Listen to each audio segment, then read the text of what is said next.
Hi hello ನಮಸ್ತೆ and welcome back to the channel Women's Creations. ನಾನು ಚೆನ್ನಾಗಿದ್ದೀನಿ, ನೀವೆಲ್ಲರೂ ಚೆನ್ನಾಗಿದ್ದೀರ ಅಂತ ಭಾವಿಸ್ತಾ ಇವತ್ತಿನ ವಿಡಿಯೋ ಏನಂತ ನೋಡೋಣ. ಅದಕ್ಕಿಂತ ಮುಂಚೆ ಇದೀಗ ನಮ್ಮ ಚಾನಲ್ನ ಫಸ್ಟ್ ಟೈಮ್ ವಿಸಿಟ್ ಮಾಡಿದರೆ ಪ್ಲೀಸ್ ಚಾನಲ್ನ ಸಬ್ಸ್ಕ್ರೈಬ್ ಮಾಡಿ. ಹಾಗೆ ವಿಡಿಯೋನ ಕೊನೆವರೆಗೂ ನೋಡಿ. ನಿಮ್ಗೆ ಇಷ್ಟ ಆಗಿದೆ ಲೈಕ್ ಶೇರ್ ಆ್ಯಂಡ್ ಸಬ್ಸ್ಕ್ರೈಬ್ ಮಾಡೋದನ್ನ ಮರಿಬೇಡಿ ಗೈಸ್. ಯಾವಾಗಲೂ ನಾನು ಹೇಳೋದೊಂದೇ ವಿಷಯ, ತುಂಬ ಜನ ವೀಡಿಯೋಸ್ನ ನೋಡ್ತಾ ಇದ್ದೀರಾ ಬಟ್ ಸಬ್ಸ್ಕ್ರೈಬ್ ಮಾಡಿದ್ರೆ ನೋಡ್ತಾ ಇದ್ದೀರಾ. ಸೊ ದಯವಿಟ್ಟು ಸಬ್ಸ್ಕ್ರೈಬ್ ಅನ್ನೋದನ್ನ ಮಾಡ್ಕೊಂಡು ನೋಡಿ. ಹಾಗೆ ತಾನೇ ನಮಗೂ ಮೋಟಿವೇಟ್ ಆಗುತ್ತೆ ನೆಕ್ಸ್ಟ್ ವೀಡಿಯೋ ಆಗಲಿ ನೆಕ್ಸ್ಟ್ ಡಿಸೈನ್ ಆಗಲಿ ನಿಮಗೆ ಕೊಡಬೇಕು ಅಂತ. ಸೊ ದಯವಿಟ್ಟು ಸಪೋರ್ಟ್ ಮಾಡಿ. ಹಾಗೆ ಸಬ್ಸ್ಕ್ರೈಬ್ ಮಾಡ್ಕೊಂಡು ಆಲ್ ಅನ್ನೋ ಆಪ್ಷನ್ನ ಸೆಲೆಕ್ಟ್ ಮಾಡ್ಕೊಳ್ಳಿ. ಹಾಗೆ ನಾನು ಮಾಡೋ ಒಂದೊಂದು ವೀಡಿಯೋ ನಿಮಗೆ ನೋಟಿಫಿಕೇಷನ್ ಆಗಿ ಹೊರಗೆ ಬರುತ್ತೆ. ಸೊ ಬನ್ನಿ ಹಾಗಾದರೆ ಇವತ್ತಿನ ವೀಡಿಯೋ ಏನಂತ ನೋಡೋಣ. ಸೊ ಸ್ಯಾರಿ ನೋಡ್ತಾ ಇದ್ದೀವಿ. ಸ್ಯಾರಿ ಬಂದುಬಿಟ್ಟು ಇದೊಂಥರ ಹೇಳೋಕ್ಕೆ ಆಗ್ತಾಯಿಲ್ಲ ಆ ಥರ ಕಲರ್ ಇದೆ. ಬಟ್ ಸದ್ಯಕ್ಕೆ ಇದನ್ನು ನಾವು ಸೀ ಗ್ರೀನ್ ಅಂತಲೇ ಅಂದ್ಕೊಳ್ಳೋಣ. ಯಾಕಂದರೆ ಅಲ್ಲಲ್ಲಿ ಸೀ ಗ್ರೀನ್ ನನಗೆ ಕಾಣ್ತಿದೆ. ಯಾಕಂದರೆ ನಾನು ಇಲ್ಲಿ ಸೀ ಗ್ರೀನ್ ಥ್ರೆಡ್ ಮಾತ್ರನೇ ಯೂಸ್ ಮಾಡ್ತಿರೋದು. ಸ್ಯಾರಿ ಬಂದು ನಮಗೆ ಡಿಸೈನ್ ಯಾವ ಥರ ಹೇಳಿದಾರಪ್ಪ ಅಂದರೆ ಕುಚ್ಚು ಆಗಲಿ ಕ್ರೋಶ ಆಗಲಿ ಎಂಥದ್ದು ಇಲ್ಲ. ಬಟ್ ಸ್ಯಾರಿ ಪಲ್ಲು ಇದೆಯಲ್ಲ, ಪಲ್ಲುವಿಂದ ಆ ಥ್ರೆಡ್ ನಾವೇನಿದೆಯೋ ಅದನ್ನು ಬಿಡಿಸ್ಕೊಂಡು, ಅಂದರೆ ಈ ಥರ ಎಳೆಗಳಿರುತ್ತೆ ಒಂದೊಂದು ಎಳೆ. ಈಗ ನಾನು ತೋರಿಸ್ತಾ ಇದ್ದೀನಿ ನೋಡಿ ನಿಮಗೆ. ಎರ್ಜಲ್ಲಿ ಈ ಥರ ನಾವು ಸೈಡ್ ಬೈ ಸೈಡ್ ಕಟ್ ಮಾಡಿಕೊಂಡ್ರೆ ನಮಗೆ ಎಲೆಗಳನ್ನೋದು ಸಪ್ರೇಟಾಗಿ ಬರುತ್ತೆ. ಸೊ ಆಲ್ರೆಡಿ ನಾನು ನಿಮಗೆ ತೋರ್ಸೋಕ್ಕೆ ಅಂತ ಮಾಡಿಟ್ಟಿದ್ದೀನಿ ನೋಡಿ. ಇಷ್ಟು ತೆಗ್ದಿದ್ದೀನಿ. ಯಾವ ಥರ ತೆಗೆದು ಅಂತ ತೋರಿಸ್ಕೊಂಡು ಕೊಡ್ತಿದ್ದೀನಿ ನೋಡಿ ನಿಮಗೆ. ಈಗ ಸೈಡ್ ಎರ್ಜಲ್ಲಿ ಏನಿದೆಯೋ ಅದು ಲೈಟಾಗಿ ಕಟ್ ಮಾಡಿದಾದ್ಮೇಲೆ ಈ ಥರ ಒಂದು ನೀಡಲ್ನ ತಗೊಂಡು ಒಂದೊಂದೆಳೆನೆ ಈ ಥರ ಹೊರಗಡೆ ತೆಗಿಬೇಕು. ಆಗ ಬಂದ್ಬಿಟ್ಟು ಇದು ಆಪೋಸಿಟ್ ಏನಿದೆಯೋ ದಾರ, ಅಂದರೆ ಅವ್ರು ಏನು ರೆಡಿ ಮಾಡಿದಾರಲ್ಲ ಸ್ಯಾರಿ, ಈ ಕಡೆ ಒಂದು ಎಲೆನೂ ಆ ಕಡೆ ಒಂದು ಎಲೆನೂ ಆ ಥರ ಬಿಟ್ಟಿರ್ತಾರೆ ಸ್ಯಾರಿನ ರೆಡಿ ಮಾಡಬೇಕಾದ್ರೆ. ಈಗ ಬಂದುಬಿಟ್ಟು ನಿಮಗೆ ಈಗ ನಾವು ಮಾಡ್ತಿರೋದು ಬಂದುಬಿಟ್ಟು ಸ್ಯಾರಿ ಪಲ್ಲು ಬಂದುಬಿಟ್ಟು ನಮಗೆ ವಿಡ್ತ್ ಬರುತ್ತೆ. ಅಗಲ ಉದ್ದ ಬಂದುಬಿಟ್ಟು ಉದ್ದ ಬಂದುಬಿಟ್ಟು ನಿಮಗೆ ಸ್ಯಾರಿ ಉದ್ದಕ್ಕೆ ಈ ಥರ ಇರುತ್ತೆ. ಸೊ ಉದ್ದಕ್ಕೊಂದು ಎಳೆ ಮತ್ತು ವಿಡ್ತ್ಗೊಂದು ಎಳೆ, ಆ ಥರ ವಿಡ್ತಿಗೆ ಲೆಂತಿಗೆ ಒಂದು ಎಳೆ ಆ ಥರ ಹಾಕಿರ್ತಾರೆ. ವಿಡ್ತ್ ಎಳೆ ಬಂದ್ಬಿಟ್ಟು ನಾವು ಇವಾಗ ಎಳಿತಾ ಇರೋದು ನಿಮಗೆ ಕಾಣಿಸ್ತಿದೆ ಅಂದ್ಕೊಳ್ತೀನಿ. ಆ ವಿಡ್ತ್ ಎಳೆ ಎಳಿಬೇಕಾದ್ರೆ ನಾವು ಮಾಡಬೇಕಾಗಿರೋದು ಈ ಕಡೆನೂ ಆ ಕಡೆನೂ ಪಲ್ಲು ಲಾಸ್ಟಿಗೂ ಪಲ್ಲು ಎಂಡಿಗೂ ಸ್ಟಾರ್ಟಿಂಗು ಎಂಡಿಗೂ ನಾವು ಸೈಡ್ ಬೈಲಿ ಕಟ್ ಮಾಡ್ಕೋಬೇಕು. ಆ ಥರ ಸೈಡ್ ಕಟ್ ಮಾಡಿದ್ರೆ ಮಾತ್ರ ನಮಗೆ ಈ ಥರ ಏನು ಉದ್ದಕ್ಕಿದೆಯೋ ಆ ಒಂದು ಎಲೆ ಅನ್ನೋದು ತೆಗಿಯೋದಕ್ಕಾಗುತ್ತೆ. ನಾನು ನೋಡಿ ಇಷ್ಟು ಮಾತ್ರ ತೆಗ್ದಿದ್ದೀನಿ. ಇಷ್ಟು ಮಾತ್ರ ಸಾಕು ಈಗ ನಾವು ಮಾಡೋ ಡಿಸೈನ್ಗೆ. ಸೊ ಡಿಸೈನ್ ತುಂಬ ಈಸಿ ಇದೆ. ತುಂಬ ಮೆಟೀರಿಯಲು ನಾವೇನು ಯೂಸ್ ಮಾಡ್ತಾ ಇಲ್ಲ. ಆಲ್ರೆಡಿ ನಾನು ಇದನ್ನು ಬಂದು ಶಾರ್ಟ್ಸಲ್ಲಿ ಪೋಸ್ಟ್ ಮಾಡಿದ್ದೀನಿ ಸೇಮ್ ಡಿಸೈನೇ.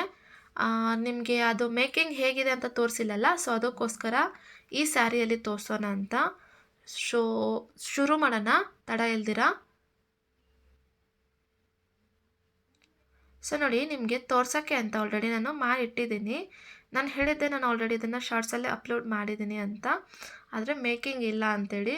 ಸೊ ತುಂಬ ಈಸಿ ಇದೆ ಡಿಸೈನ್, ತುಂಬ ಏನು ಕಷ್ಟ ಅನ್ನೋದೇನು ಇಲ್ಲ. ನಾವು ಇದರಲ್ಲಿ ಲೆಸ್ ಮೆಟೀರಿಯಲ್ ಅಂದರೆ ಒಂದೇ ಒಂದು ಬೀಡ್ ಮಾತ್ರ ಯೂಸ್ ಮಾಡ್ತಾಯಿದ್ದೀವಿ. ನನಗೆ ಗೊತ್ತಿದ್ದಂಗೆ ಎಷ್ಟು ನಾವು ಲೆಂತಿ ಮಾಡಿಕೊಂಡು ದಾರಾನ ತಗೊಳ್ತಾ ಇದ್ದೀವಿ ಅಂದರೆ ಅಮ್ಮಮ್ಮ ಅಂದರೆ ಒಂದೇ ಏನಿದೆಯೋ ಒಂದೇ ಸಿಲ್ಕ್ ಥ್ರೆಡ್ ಆರಾಮಾಗಿದ್ದಕ್ಕಾಗುತ್ತೆ. ಸೊ ಖರ್ಚು ಅನ್ನೋದು ಏನೂ ಇಲ್ಲ ಇದರಲ್ಲಿ. ಲೆಸ್ ಮೆಟೀರಿಯಲ್ ಹೇಳ್ದಂಗೆ ಒಂದು ಮಿಡಲಲ್ಲಿ ಹಾಕೋ ಒಂದು ಬೀಡು ಮತ್ತು ನಮಗೆ ಬೇಕಾಗಿರೋಂಥ ಥ್ರೆಡ್ ಯಾವ ಕಲರ್ ಯೂಸ್ ಮಾಡ್ತಾಯಿದ್ವೋ ಆ ಕಲರ್ ಸಿಲ್ಕ್ ಥ್ರೆಡ್ ಅಷ್ಟೇ ನಾವು ಇದರಲ್ಲಿ ಮೆಟೀರಿಯಲನ್ನು ಯೂಸ್ ಮಾಡ್ತಾ ಇರೋದು. ಸೊ ಈಗ ನೋಡಿ ನಾನು ಪಾರ್ಟಿಷನ್ ಮಾಡ್ತಾಯಿದ್ದೀನಿ. ಅಪ್ರಾಕ್ಸಿಮೇಟ್ಲಿನೇ ಮಾಡ್ತಾಯಿದ್ದೀನಿ. ನಾನು ಯಾವುದು ಮೆಷರಿಂಗ್ ತಗೊಳ್ತಾ ಇಲ್ಲ. ಮೆಷರಿಂಗ್ ಯಾಕೆ ನಿಮಗೆ ತೋರಿಸಲ್ಲ ಜಾಸ್ತಿ ನಾನು ಅಂದರೆ ಅದೊಂಥರ ತಲೆನೋವು. ಅವಾಗವಾಗ ಮೆಷರ್ ಮಾಡ್ಕೊಂಡು ಮಾಡಬೇಕು ಅಂತಷ್ಟೇ, ಬೇರೆ ಏನೂ ಇಲ್ಲ. ಅಪ್ರಾಕ್ಸಿಮೇಟ್ಲಿ ನೀವೇ ಒಂದಿಷ್ಟು ಕೈ ಉದ್ದ ಕೈ ಅಗಲ ಆ ಥರ ಇಟ್ಕೊಂಬಿಟ್ಟಿದ್ದೀರಂದರೆ ನಿಮಗೆ ಒಂದು ಸ್ವಲ್ಪ ಅರ್ಥ ಆಗಿಬಿಡುತ್ತೆ. ಸೊ ಅದಕ್ಕೋಸ್ಕರ ನಾನು ಮೆಷರಲ್ಲಿ ತೋರಿಸ್ತಾ ಇಲ್ಲ. ಸೊ ನೋಡಿ ಆಲ್ರೆಡಿ ನಾನು ಒಂದು ಪಾರ್ಟಿಷನ್ ಮಾಡಿದೆ. ಪಾರ್ಟಿಷನಲ್ಲಿ ಆ ಕಡೆ ಈ ಕಡೆ ಅಂತ ಅರ್ಧ ಪಾರ್ಟಿಷನ್ ಮಾಡಿ ಮೇಲೆ ಟ್ರಿಮ್ಮರ್ ಇಟ್ಟಿದ್ದೀನಿ ನೋಡಿ. ಆ ಥರ ಮಾಡಿದಾದ್ಮೇಲೆ ಮಿಡಲಲ್ಲಿ ಏನು ಇಟ್ಟಿದ್ನ ನನ್ನ ಪಾರ್ಟಿಷನ್ನು, ಆ ಪಾರ್ಟಿಷನ್ನು 2 ಪಾರ್ಟಿಷನ್ ಆಗಿ ಮಾಡ್ತಾಯಿದ್ದೀನಿ. 2 ಪಾರ್ಟಿಷನ್ನಾಗಿ ಮಾಡಿ ಈಗ ಈ ಕಡೆ ಇರೋದನ್ನ ಸುತ್ತಕೊಂಡು ಆ ಕಡೆ ಇರೋದನ್ನ ಆ ಕೈಯಲ್ಲಿ ಸುತ್ತಕೊಂಡು ಈ ಥರ ಒಂದು ಬೀಡನ್ನ ಇನ್ಸೆಟ್ ಮಾಡ್ತಾಯಿದ್ದೀನಿ. ಆ ಬೀಡ್ ಕೂಡ ಹೇಗೆ ಇನ್ಸೆಟ್ ಮಾಡ್ತಾಯಿದ್ದೀನಿ ಅಂದರೆ ಒಂದು ನೀಡಲಲ್ಲಿ ಎಷ್ಟು ದಾರ ಬೇಕೋ ಅಷ್ಟು ನಾನು ಪೋಣಿಸ್ಕೊಂಡು ಆ ದಾರನ ಈ ಥರ ಕಟ್ಟಿಕೊಂಡು ನೋಡಿ ಕೈಯಲ್ಲಿ ಹಿಂಗೆ ಮಾಡಿದ್ರೆ ಹೋಲ್ ಅನ್ನೋದು ಫಾರ್ಮ್ ಆಗುತ್ತೆ. ಅಂದರೆ ನಾನು ಕೊನೆಗೆ ನಾಟ್ ಅನ್ನೋದನ್ನ ಮಾಡಿದ್ದೀನಿ. ಸೊ ಅದಕ್ಕೋಸ್ಕರ ಅದನ್ನು ಈ ನಾವೇನು ಪಾರ್ಟಿಷನ್ ಮಾಡಿದ್ವೋ ಆ ದಾರದ ಒಳಗಡೆ ಹಾಕಿ ಬೀಡನ್ನು ಇನ್ಸೆಟ್ ಮಾಡಿದ್ದೀನಿ. ಹಾಗೆ ಅಪೋಸಿಟ್ ಸೈಡ್ ಕೂಡ ಮಾಡಿ ನಾವು ಏನು ಬೀಡ್ ಇನ್ಸೆಟ್ ಮಾಡಿದ್ವೋ ಆ ಬೀಡ್ ಮೇಲೆಯಿಂದ, ಅಂದರೆ ಬೀಡ್ ಈ ಥರ ಇರುತ್ತೆ, ಮೇಲೆಯಿಂದ ನಾನು ಅಗೇನ್ ಅದರ ಒಳಗಡೆ ಅಂದರೆ ಒಂದೇ ಬೀಡ್ ಒಳಗಡೆ 2 ಪಾರ್ಟಿಷನ್ ಅನ್ನೋದು ಈ ಕಡೆ ಆ ಕಡೆ ಅಂತ ಬಂದಿದೆ. ನಿಮಗೆ ಅರ್ಥ ಆಗಿಲ್ಲ ಅಂದರೆ ವಿಡಿಯೋ ಸ್ಲೋ ನೋಡಿ, ನಿಮಗೆ ಅರ್ಥ ಆಗುತ್ತೆ. ಇಲ್ಲಾಂದರೆ ನೆಕ್ಸ್ಟ್ ಒನ್ ಕೂಡ ಮಾಡ್ತೀನಿ, ಆಗ ನೋಡಿ ನಿಮಗೆ ನೀಟಾಗಿ ಅರ್ಥ ಆಗುತ್ತೆ. ಈಗ ಬೀಡ್ ಇನ್ಸೆಟ್ ಆದ ನಂತರ ನಾನು ಏನು ಪಾರ್ಟಿಷನ್ ಮಾಡಿ ಟ್ರಿಮ್ಮರ್ ಇಟ್ಟಿದ್ನೋ ಮೇಲೆ ಅದನ್ನು ಎಳೆದು ನೀಟಾಗಿ ಸುತ್ಕೊಳ್ತಾ ಇದ್ದೀನಿ. ನೋಡಿ ಈ ಥರ ಸುತ್ಕೊಳ್ತಾ ಇದ್ದೀನಿ ಲೆಫ್ಟ್ ಸೈಡ್ಗೆ, ನನ್ನ ಒಂದು ಲೆಫ್ಟ್ ಸೈಡ್ಗೆ ನಾನು ಸುತ್ಕೊಳ್ತಾ ಇದ್ದೀನಿ. ಸುತ್ತಕೊಂಡು ಎಷ್ಟು ಬೇಕೋ ಅಷ್ಟು ಇಟ್ಟು ನೀಟಾಗಿ ಈ ಥರ ಗಂಟೊಂದನ್ನ ಮಾಡ್ಕೊಳ್ತೀನಿ.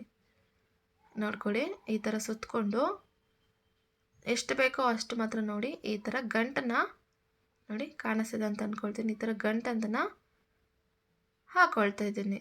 ಈಗ ಬಂದ್ಬಿಟ್ಟು ಅದು ಎಷ್ಟು ಬೇಕೋ ಅಷ್ಟು ಹಾಕಿ ನಾವು ಗಂಟನ್ನ ಹಾಕಿದಾದ್ಮೇಲೆ ನೋಡೋದಕ್ಕೆ ಈ ಥರನೇ ಇರುತ್ತೆ.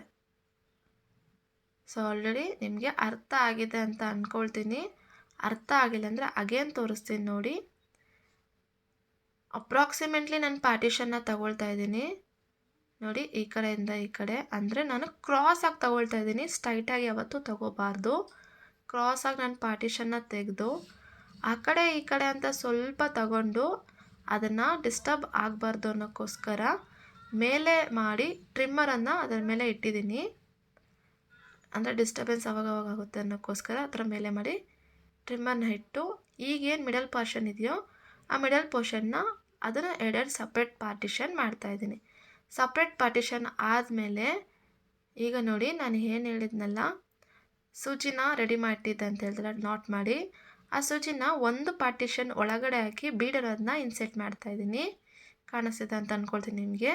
ಬೀಡ್ ಇನ್ಸೆಟ್ ಆದ ನಂತರ ಅದೇ ಸೂಜಿಯಿಂದ ನೆಕ್ಸ್ಟ್ ಪಾರ್ಟಿಷನ್ ಒಳಗಡೆ ಹಾಕಿ ನೋಡಿ ಈ ಥರ ಇದೆಯಲ್ಲ, ಇದನ್ನು ಬಂದು ಈ ಪಾರ್ಟಿಷನ್ ಒಳಗಡೆ ಹಾಕಿ ಸೂಜಿನ ಮೇಲೆ ಮಾಡ್ದಂಗೆ ಇಟ್ಕೊಂಡು ಈ ಬೀಡ್ ಇದೆಯಲ್ಲ ನಾವೇನು ಹಾಕಿದ್ವಲ್ಲ ಲಾಸ್ಟ್ ಪಾರ್ಟಿಷನ್ಗೆ ಏನು ಬೀಡ್ ಇನ್ಸೆಟ್ ಮಾಡಿದ್ವಲ್ಲ ಅದಕ್ಕೆ ಇನ್ಸೆಟ್ ಮಾಡಬೇಕಾಗುತ್ತೆ.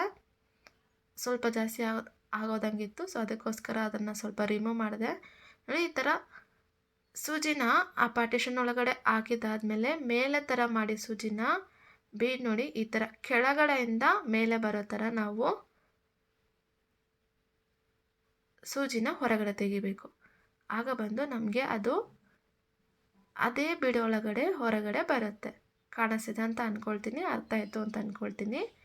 ಆಗ ಬಂದು ನಮಗೆ ಬೀಡ್ ಮಧ್ಯೆ 2 ಪಾರ್ಟಿಷನು ಆ ಕಡೆ ಅರ್ಧ ಈ ಕಡೆ ಅರ್ಧ ಆ ಥರ ಬಂದಿರೋ ಥರ ಕಾಣಿಸುತ್ತೆ.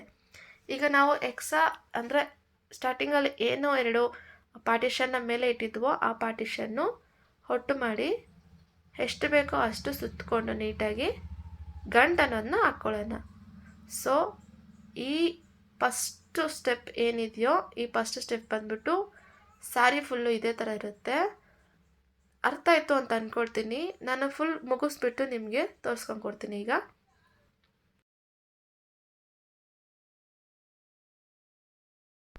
ಫುಲ್ ಕಂಪ್ಲೀಟ್ ಆಗಿದೆ ಸಾರಿ. ಅಂದರೆ ನಾನು ಎಲ್ಲನೂ ಮುಗಿಸಿ ಎಕ್ಸ್ಟ್ರಾ ದಾರ ಅನ್ನೋದಿತ್ತಲ್ವ ಅದನ್ನು ಕಟ್ ಕೂಡ ಮಾಡಿದ್ದೀನಿ. ಆದರೆ ಹಾಗೆ ಬಿಟ್ಟಿದ್ದೀನಿ, ತುಂಬ ಹತ್ತಿರದಲ್ಲಿ ಕಟ್ ಮಾಡಿಲ್ಲ. ಒಂದು ಸ್ವಲ್ಪ ಟಾಸಲ್ಸ್ ಅಷ್ಟು ಬಿಟ್ಟು ಗ್ಯಾಪ್ನ ಅಷ್ಟು ಕಟ್ ಮಾಡಿದ್ದೀನಿ. ಈಗ ನಾವು ಇದಕ್ಕೆ ನಾನು ಹೇಳಿದ ಮೊದಲೇ ಸೀಗ್ರೀನನ್ನು ಕನ್ಸಿಡರ್ ಮಾಡಿದ್ದೆ ಅಂತ. ಇಲ್ಲಿ ನಾನು ಒಂದೇ ಕಲರ್ ಥ್ರೆಡ್ ಮಾತ್ರ ಯೂಸ್ ಮಾಡ್ತಾಯಿದ್ದೀನಿ, ಸೀಗ್ರೀನು. ಸೊ 1 ಇಂಚಿಗೆ ನಾನು ಇಲ್ಲಿ ಕುಚ್ಚನ್ನ ಕಟ್ಕೊಳ್ತಾ ಇದ್ದೀನಿ. ಈಗ ನೀವು ನೋಡಿದ್ದೀರಾ, ನಾವೇನು ಗಂಟು ಹಾಕಿದ್ವಲ್ಲ ಅದ್ರ ಮಧ್ಯೆಯಿಂದ ದಾರಾನ ಬಿಟ್ಟು ಕುಚ್ಚನ್ನ ಕಟ್ಕೊಳ್ಳೋಣ. ನಾ ಇಲ್ಲಿ ಬಂದುಬಿಟ್ಟು 150 ಸ್ಟ್ಯಾಂಡ್ಸ್ನ ತಗೊಂಡಿದ್ದೀನಿ. 150 ಸ್ಟ್ಯಾಂಡ್ಸ್ ಡಬಲ್ ಆಯಿತು ಅಂದರೆ 300 ಸ್ಟ್ಯಾಂಡ್ಸ್ ಆಗುತ್ತೆ. ಸೊ ಆಗ ನೋಡೋಕೆ ಸ್ವಲ್ಪ ದಪ್ಪನೂ ಕಾಣಿಸುತ್ತೆ, ಸ್ವಲ್ಪ ಉದ್ದವಾಗೂ ಇರುತ್ತೆ. ಅಂದರೆ 1 ಇಂಚ್ ತೊಗೊಂಡಿರ್ತೀವಲ್ಲ ಸ್ವಲ್ಪ ಉದ್ದಕ್ಕೂ ಕಾಣಿಸುತ್ತೆ. ಸೊ ಈಗ ಒಂದು ಸೂಜಿ ತಗೊಂಡು ಗಂಟು ಹಾಕ್ಕೊಳ್ಳೋಣ. ಅಂದರೆ ಸೂಜಿನ ಬಂದು ನಾವೇನು ಗಂಟು ಹಾಕಿದ್ವಲ್ಲ ಅದಕ್ಕೆ ಚುಚ್ತಾ ಇದ್ದೀನಿ. ಯಾಕೆ ಅಂದರೆ ಅದು ಬಂದು ಸ್ವಲ್ಪ ಸೇಫಾಗಿರುತ್ತೆ, ಅದಕ್ಕೋಸ್ಕರ ನಾನು ಅದಕ್ಕೆ ಚುಚ್ತಾ ಇದ್ದೀನಿ. ಈ ಥರ ನಾವು ನೇಲ್ ಇನ್ಸೆಟ್ ಮಾಡಿ 2 to 3 ಟೈಮ್ವರೆಗೂ ನಾವು ಲಾಕ್ ಅನ್ನೋದನ್ನ ಮಾಡ್ಕೊಳ್ಳೋಣ. ನೋಡಿ ಈ ಥರ ಟೈಟಾಗಿ ಲಾಕ್ ಮಾಡ್ಕೊಳ್ಳೋಣ.